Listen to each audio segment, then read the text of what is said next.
uzmanību. Ļoti labi. Un jums jau ir tik daudz vērtīgu tematu, ko palaist. Bet to garo interviju vai tādu brīvāku, tādu vadītāku vai tādu brīvāku sarunu?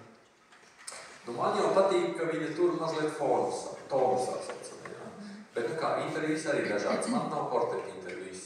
7. vakarā ir raidījums Monopols Latvijas Radio 1, kas ir portreta intervijas. Tur ir muzika pa vidu skan. Tur ir par tavu dzīvi, par sajūtām, visu pārējo. Mans formāts ir tāds, ka man ir politika, sociālajā jautājuma, ekonomika, protams, tie ir tādi jau tematiskie.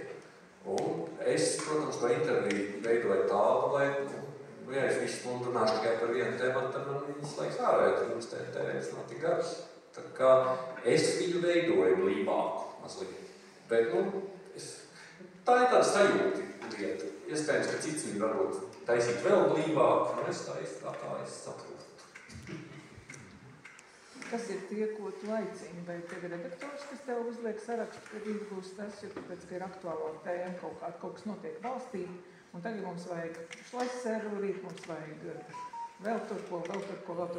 Kā tu izvēlies? Tu pats izvēlies, ja tie ir tādi tomēr redaktori, kas koriģē tavu darbu? Es nevarētu garantēt par visiem medijiem vispār demokrātiskas tādas Latvijas pamatprincips ir saucamā redakcionālā neatkarība. Latvijā tiek ievērot, proti mana priekšniece nemaz nedrīkst man teikt, kas man jāzūt radio. Līdz ar to, es vēl ar savu priekšnieci teņemsim konsultējos, tāpēc, ka mums ir tā kā ļoti jau izveidojušies gadiem, man ir ļoti labi priekšnieci, uzticības atmosfēra, es ieklausos, ko viņi saka. Viņas viedoklis šķiet svarīgs.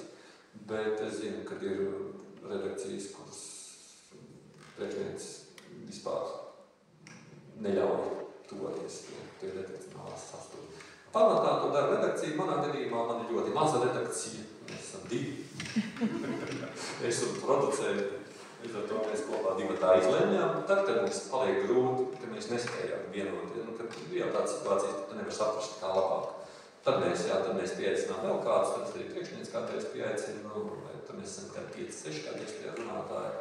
Bet pašā tie ir 2, un attiecībā uz intervijām, tad gan tā ir